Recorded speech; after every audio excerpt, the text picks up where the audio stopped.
When I first read the script of The Running Man, written by Edgar Wright and Michael Bacall, it felt weirdly timely. It felt like a movie that, even though it was set, in the not so distant future, it felt like a story that was happening right now. And I loved about how this was a story about a guy who is the ultimate underdog. Bobby T is the most charismatic and famous man in the entire world.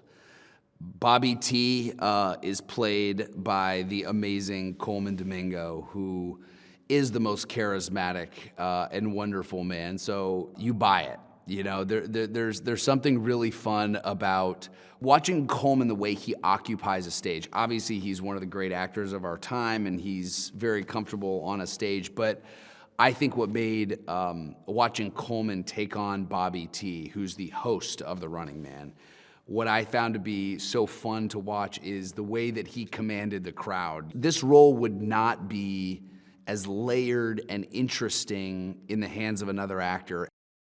Josh Brolin literally feels like one of my best friends that I'd never met until this movie. He just loves this job. He loves his fellow actors. He loves his crew. What's so fascinating is Josh Brolin as a human is just the most empathetic, sweet, plugged-in person you've ever met. And yet he's playing a guy who's absolutely devoid of feeling, which makes him the scariest person to be going up against.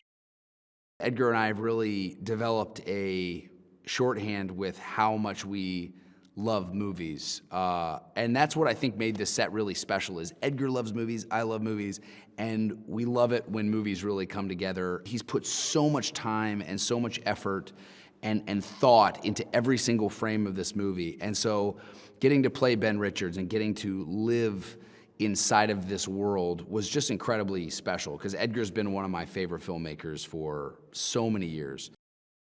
I think Ben Richards represents all of us. He's not a superhero. He's a guy that wants to show up for the people he loves, and in this story, he does whatever it takes to show up for the people he loves.